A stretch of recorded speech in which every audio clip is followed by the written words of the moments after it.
Oklahoma City. But starting out, I think, John, it would be interesting to talk about some of the work that you started with on the contract side. Annalie mentioned a lot of data and getting our hands around it and having to deal with it. And so there's different aspects of Ancova View. You've got kind of the contract management side of it, and then you've got the production side of it. And they, now we've gotten them to talk together and really built it into one platform. But talk about just the contract aspect, what the contract management software does, high level. What are some of the challenges of dealing with that many documents and all the complexities of the terms and things like that? Yeah, of course. So really how this kind of started off, right when I came on board, we were trying to implement a kind of a contract management system from a third party, and that really wasn't working out.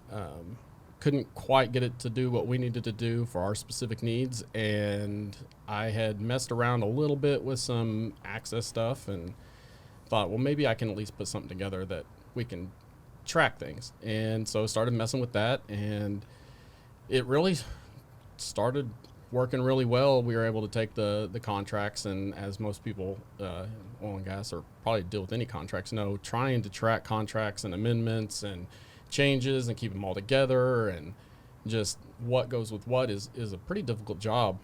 Most places have whole teams just to do that. And right. So started using the database to organize our thoughts with our contracts, so we could keep everything pertinent to one contract with that contract all tied together with an easy way to search it all up, and then kind of a centralized place to store those hard copies as well as those digital briefs that we were able to create.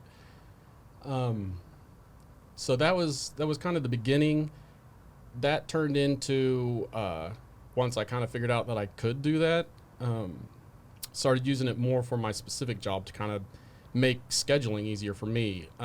We had to put together marketing invoices every month, Dory and I, for our trading, and getting those invoices together, tracking volumes and tracking prices. That was a lot of things that all had to tie together to get out pretty quickly after the end of the month for our customers to get paid. And so was able to put together, add on to that contracts database, a marketing database that could do all that work for us, using, some of the other systems that I've worked with in the past as a template, and that kind of got the marketing side going, and just kind of evolved from there over the next couple of years, working on that. I was going to ask too, do you think some of the challenges around just how complicated these contracts can be, and for people that don't know, we're talking midstream agreements, but also marketing agreements, NASBs, amendments that go with it. We've got agency letters. We've got, all kinds of different, most of it falls in those buckets I just mentioned, but there are different random contracts that come into play. We're having to manage them not just for the clients, but for ourselves too. It's like if you've got hundreds or maybe thousands at this point contracts to manage, getting them in a way that's easy to see them in a summarized format, getting it to where they can streamline them to get entered into this database, and then having a user face that is accessible for people, that shows the pertinent information that they would want. We've had experience in the past at, our other companies that we've worked for. Some of these contract management systems are cumbersome. They're expensive. They don't necessarily do as much as I think some of the things that you've built and some of the things we've done here. I don't think they do necessarily even as much as that. And they're very rigid. And so just talk a little bit about how we've put the interface together. There's obviously now a dashboard for it.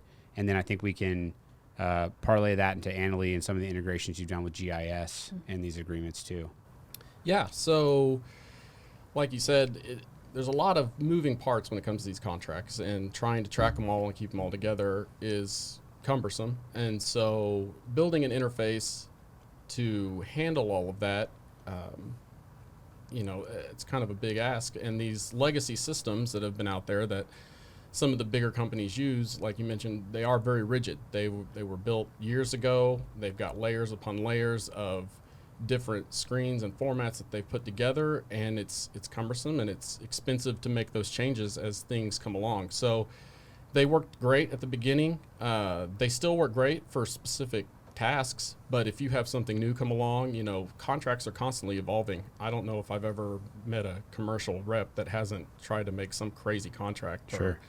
And so when you have something like that come along, these legacy systems trying to fit those new contracts or the new models that people are coming up with into those systems can be very difficult and very expensive to go back to the developers and do. And we are using, you know, relatively, I wouldn't say easy, but low code. Yeah, low code software solutions that can quickly adapt and change to those situations. And so it makes it less expensive. It makes it more nimble, so we can perform our jobs quicker. We can roll with the new changes, and it just makes it really nice to work with. So